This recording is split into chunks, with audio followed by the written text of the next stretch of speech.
Olá, seja bem-vindo de volta às nossas aulas aqui da nossa série através da Bíblia, aqui da Escola Charles Spurgeon Online. Sou o professor Felipe Prestes e nós estamos aqui para mais uma das nossas aulas para tratarmos sobre aqui o livro de Marcos. E na última aula a gente leu aqui exatamente o que Jesus falou em relação a ele ser um profeta sem honra na própria terra, né? Foi basicamente isso que nós apresentamos.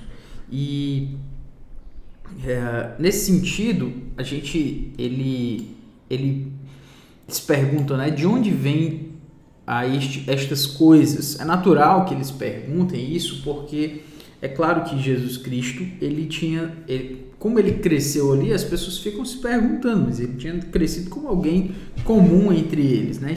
E de repente ele vem e aparece fazendo coisas impressionantes, e isso começa a ser questionado, né, por isso. Que sabedoria é esta que lhe foi dado? Como se fazem tais maravilhas por suas mãos? As pessoas não estão aceitando isso, né? E colocam ele em xeque em relação a isso, né? Não é este o carpinteiro, filho de Maria, irmão de Tiago, José, Judas e Simão? Então coloca ele ali, né? É o Jesus que morava aqui do meu lado. Quem é esse que está se mostrando assim como uma pessoa tão grandiosa, tão importante? E finalmente Jesus diz para eles, né? Não há profeta sem honra senão na sua terra, entre os seus parentes, na sua casa. É exatamente isso, né? A ideia é exatamente mostrar que o fato de ele estar ali perto dos seus gera essa dificuldade da aceitação, né? Não pôde fazer ali nenhum milagre, senão curar uns poucos enfermos, impondo-lhes as mãos. A questão aqui é a gente lembrar que Jesus Cristo, ele veio como alguém que está limitado àquilo que o poder do Espírito Santo permite que ele faça, né? Há algumas discussões sobre como Jesus aplicava, né, o seu poder em relação à situação em que ele estava. Eu entendo que ele fazia pelo poder do Espírito Santo, e aí diz que ele não pôde fazer nenhum milagre ali. Obra de Deus, exatamente porque ele já colocou, né, um profeta que não está recebendo a honra devida na sua própria casa. E o que é interessante é que ele se impressionou com a incredulidade. Interessante porque às vezes Jesus se impressiona, né, ou pelo menos chama atenção para a fé das pessoas, mas neste caso ele chama a atenção para a incredulidade. Ele fica impressionado, ele se admira com a incredulidade deles, mas percorria ali as aldeias para lhes ensinar, certo?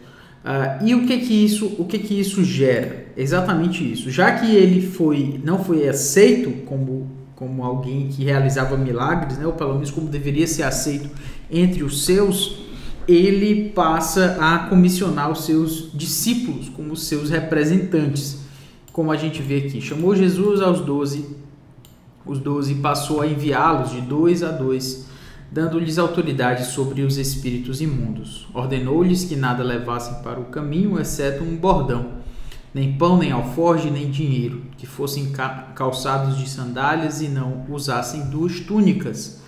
E recomendou-lhes: quando entrardes em alguma casa, permanecei aí até vos retirardes do lugar. Se em algum lugar não vos receberem nem vos ouvirem, ao sairdes dali, sacudi o pó dos pés em testemunho contra eles. Então, saindo eles, pregavam ao povo que se arrependesse. Expeliam muitos demônios e curavam numerosos enfermos, ungidos com óleo.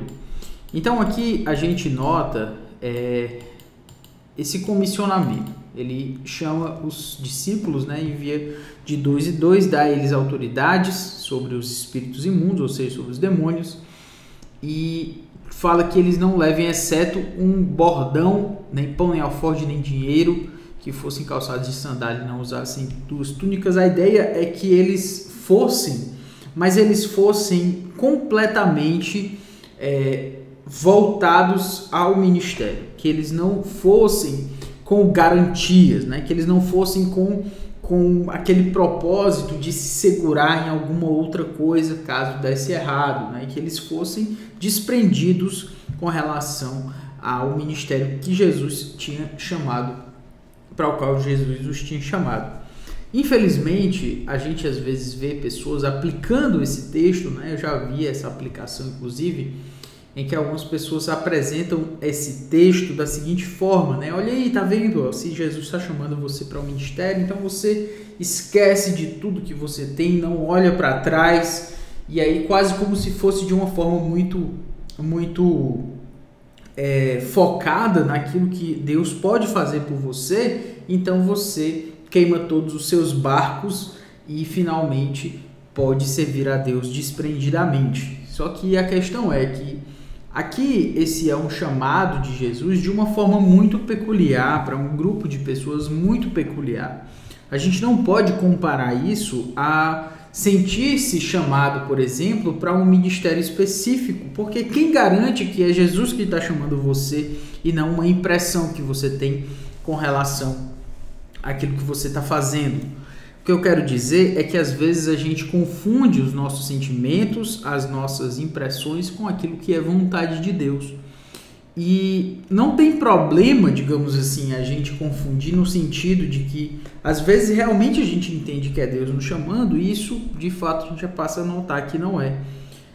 O problema é que às vezes a gente começa a tomar decisões muito graves baseadas nos nossos sentimentos. E nesse caso, a gente tem que lembrar que se alguém, por exemplo, é chamado, ou pelo menos entende-se chamado a servir a Deus de uma forma específica no ministério integral, por exemplo, essa pessoa, caso ela seja casada, como diz lá em 1 Coríntios 7, ela deve cuidar das coisas que são do mundo, ou seja, de como agradar a esposa. Está lá em 1 Coríntios 7, depois você pode olhar. Isso quer dizer que um casado não pode servir integralmente no ministério? Claro que pode, mas que ele precisa garantir o sustento da sua família, sustentar a sua esposa e seus filhos, para que ele também possa servir no ministério assim.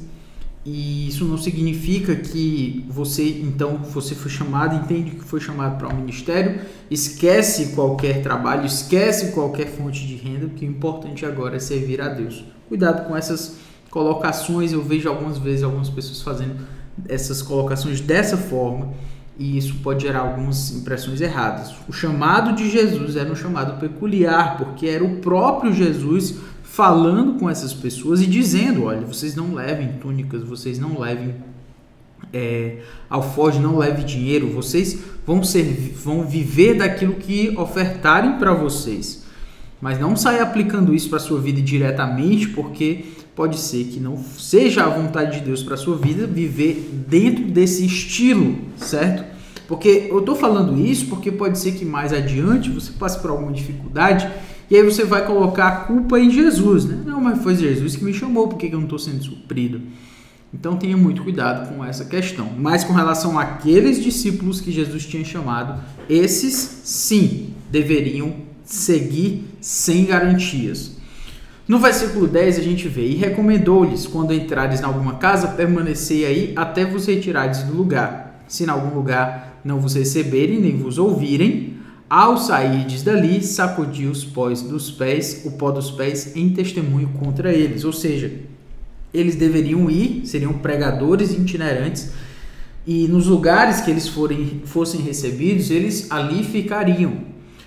Mas se tivesse algum lugar que eles não fossem recebidos, aí eles sairiam de lá, eles não permaneceriam: mas não querem me receber aqui, mas eles têm que receber o evangelho de alguma forma ou de outra.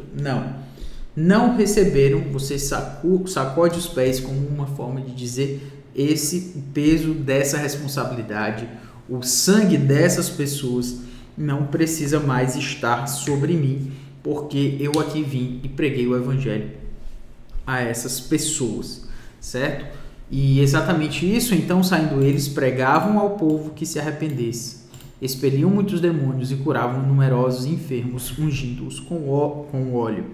Ou seja, o que eles faziam para as pessoas, eles faziam para a cura das pessoas, para a transformação dessas pessoas.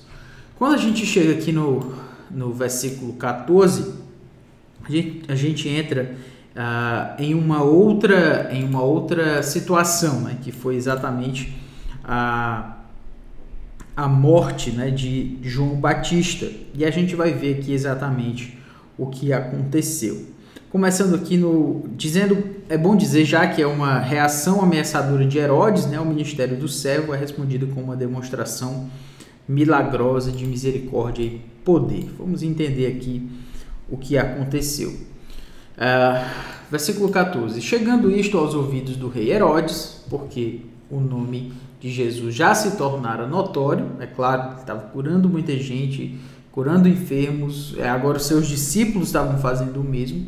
Alguns diziam: João Batista ressuscitou dentre os mortos, e por isso nele operam forças miraculosas. Estavam achando que Jesus era uma espécie de encarnação de João Batista. Outros diziam: é Elias. Ainda outros: é profeta como um dos profetas.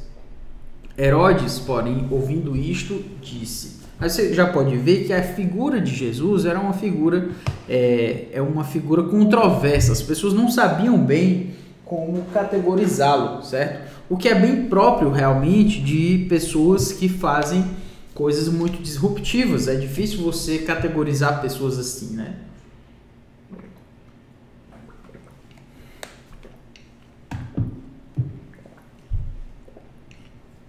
Então, ele diz... finalmente, Herodes ouve e diz: é João a quem eu mandei decapitar que ressurgiu. Então, ele entendeu. Foi João. Aquele era João, cuja cabeça ele havia tirado. Porque o mesmo Herodes, por causa de Herodias, mulher de seu irmão Filipe, por quanto Herodes se casara com ela, mandara prender a João e atá-lo no cárcere. Então, Marcos explica a situação, contextualiza, mas você vê que é uma contextualização muito rápida, né? Pois João lhe dizia: não te é lícito possuir a mulher de teu irmão. E Herodias o odiava, querendo matá-lo, e não podia, porque Herodes temia a João, sabendo que era um homem justo e santo, e o tinha em segurança. E quando o ouvia, ficava perplexo, escutando-o de boa mente. E chegando um dia favorável, em que Herodes, no seu aniversário natalício, dera um banquete aos seus dignitários, aos oficiais militares e aos príncipes da Galileia, os principais da Galileia, entrou a filha de Herodias e, dançando, agradou a Herodes e aos seus convivas. Então disse o rei à jovem: pede-me o que quiseres, e eu te darei. E jurou-lhe: se pedires mesmo que seja a metade do meu reino, eu te darei. Saindo ela, perguntou à sua mãe: que pedirei? Esta respondeu: a cabeça de João Batista. No mesmo instante, voltando apressadamente para junto do rei, disse: quero que, sem demora, me des num prato a cabeça de João Batista. Entristeceu-se profundamente o rei, mas por causa do juramento e dos que estavam com ele, à mesa, não lhe a quis negar. E enviando logo o executor, mandou que lhe trouxessem a cabeça de João. Ele foi e o decapitou no cárcere, e, trazendo a cabeça num prato, a entregou à jovem, e esta, por sua vez, à sua mãe. Os discípulos de João, logo que souberam disto, vieram, levaram-lhe o corpo e o depositaram num túmulo. O que chama a nossa atenção aqui, inicialmente, é que o tratamento brutal dispensado por Herodes a João Batista torna-se uma ameaça à vida do servo. Por quê? Porque João Batista recebeu esse tratamento. Se João Batista recebeu esse tratamento, é meio esperado que Herodes vá querer fazer o mesmo por aquele que está ali agindo como um João Batista, né? Agindo e fazendo as suas atividades ministeriais muito próximas àquele a quem ele tinha decapitado. Então é bem possível que o seu destino fosse exatamente o mesmo de João. Então, nesse sentido, a gente vê que Jesus Cristo ele já vai sendo aquele que vai sendo ameaçado no seu ministério e a sua própria vida, claro. Ao ministério de Jesus não se tem uma possibilidade de ter um sentimento de equilíbrio. Ou você aceita ao ministério de Jesus com todo o seu coração, segue a ele, ou então você vai contra ele. Não há a possibilidade de você ficar no meio do caminho, né? Aquele que tentou ficar no meio do caminho, né, Pilatos, não ficou no meio do caminho. Ele ficou do lado de quem estava contra Jesus. Então, aqui a gente já vai vendo essa possibilidade. Ela vai sendo como uma nuvem ali que vai aparecendo no horizonte para o destino de Jesus. O destino de Jesus poderia ser exatamente esse, o de ser perseguido pelas autoridades vigentes, né, pelas autoridades da época, como uma espécie de ameaça à ordem presente. E como é que é respondida a essa ameaça, né? Como é que Marcos apresenta a sua narrativa? Ele vai apresentar agora a multiplicação dos pães e peixes, mais uma vez mostrando o poder de Jesus para com a natureza, para com a situação. É como se Marcos mostrasse assim, esse é Jesus sendo ameaçado da sua constituição por conta de Herodes. E este é o poder de Jesus. É quase como se ele dissesse para a gente, e agora, quem é que você acha que vai vencer essa batalha? Né? Poderíamos pensar assim. Então a gente tem aqui no versículo 30, voltaram os apóstolos à presença de Jesus e lhe relataram tudo quanto haviam feito e ensinado. E ele lhes disse, vinde repousar um pouco à parte num lugar deserto, porque eles não tinham tempo nem para comer, visto serem numerosos os que iam e vinham. Então foram sós no barco para um lugar solitário. Muitos, porém, os viram partir e, reconhecendo-os, correram para lá a pé de todas as cidades e chegaram antes deles.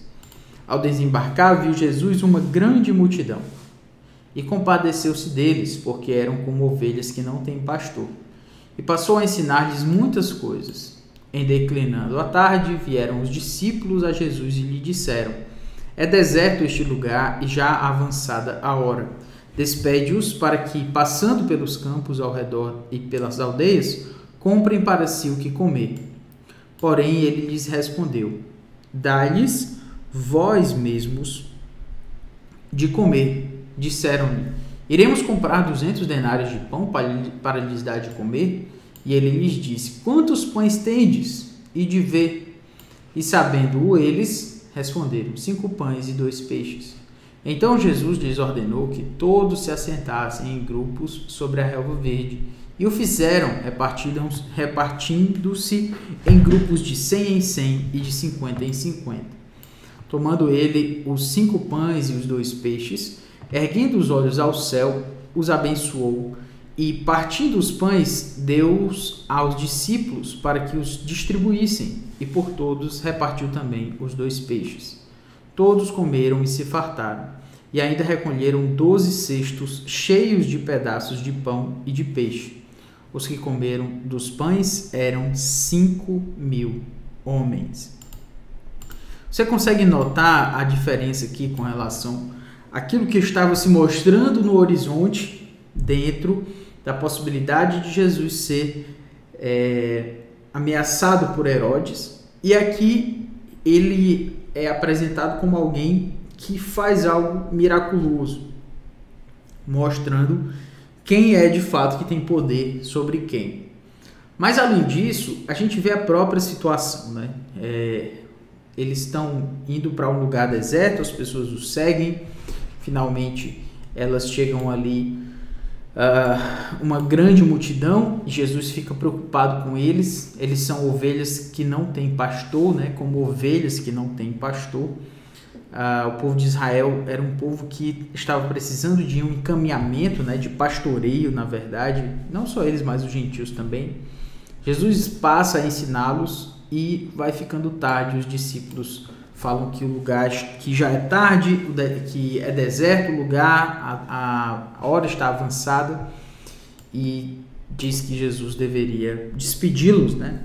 Se você pensar, esse pedido é um pedido até de uma certa forma, é um pedido responsável, Aqueles homens estavam vendo, essas pessoas, a gente não tem como dar de comer a tanta gente, elas precisam voltar para a casa delas, né, pelo menos para o lugar delas. Como é que a gente vai dar de comer a essas pessoas? E Jesus finalmente faz o seu milagre, mas interessantemente ele pergunta, né, quantos pães tens? A progressão do milagre é que é impressionante, porque quando a gente nota Jesus Cristo perguntando, ele poderia simplesmente pegar toda aquela comida, fazer aquilo se multiplicar e dizer, sirva a todas essas pessoas. Mas não é assim que ele faz. Ele não faz dessa forma simplesmente. Ele apresenta todo o seu poder a partir de perguntas, a partir de como aqueles homens deveriam ver a grandiosidade do que ele estava fazendo. 5 pães e 2 peixes. E aí eu fico imaginando, são 5 pães e 2 peixes, Jesus ordena que todos se assentassem em grupos sobre a alva verde, mas eles não têm comida ainda. Eles não têm comida, mas Jesus manda que eles se reúnam em grupos. E eles não têm nenhuma garantia, não tem nada certo para eles. Só que eles têm que se sentar em grupos. Jesus mandou e é isso que eles têm que fazer. E eles, sim, o fazem. Jesus repartiu... Eles se unem, né, em grupos de 100 e 50 e 50. E Jesus, depois de todos esses grupos formados... Fica imaginando, essa multidão não tem comida e Jesus dividindo esse pessoal em grupo. E o que essa pessoa está pensando, né?